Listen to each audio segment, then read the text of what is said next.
sa 2011.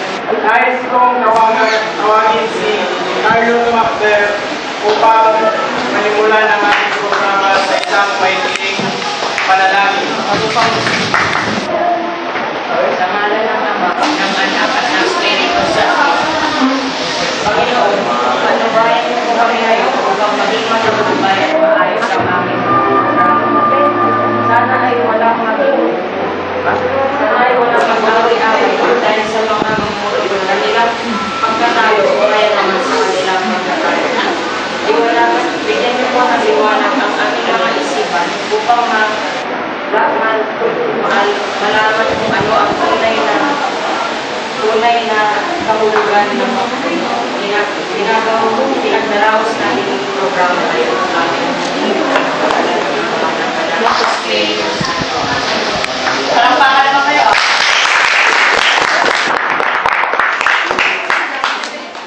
At pakinggan ang paunang salita galing sa ating Pangulo. Kamay kumakas.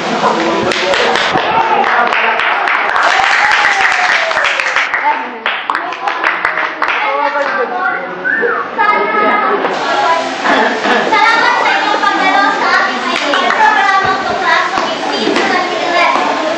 Sana walang kaaway-away sa mga pamilya, sa mga sana naman sila yung mga core na ibinigay. Tapos, sana walang tutugtuan. Yun. Maraming salamat. Maraming salamat sa iyong napakahiling paunang salita. Ating kilalanin ang mga orado. Una sa lahat, isang matangkad, tahimik at hindi masyadong nagsasalita, estudyante ng Tripay, na si Kyle Jamal Manu.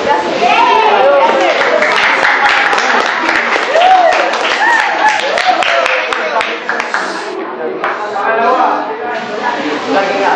isang napakalitong estudyante ng Tripay, isa sa mga core giants. Isa si Ricky Limatos.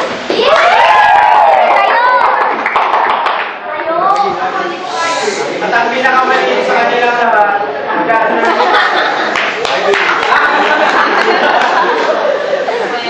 Gasser, kaway mo para masahin ang batayan. Ang pamantayan sa pag-aakal, una, kausayan ng piyesa ay 40%.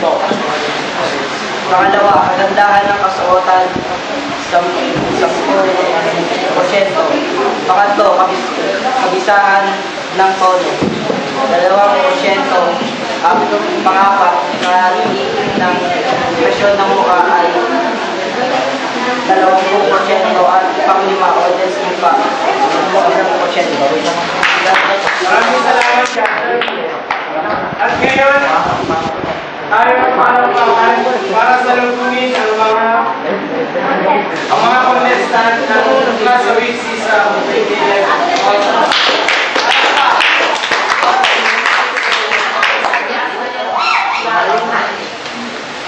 Mula sa pamilya Tato.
nakikita ang mga tao na ganda.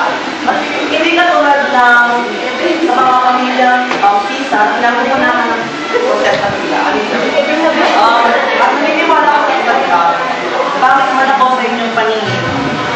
Subukan na kayo mananamig.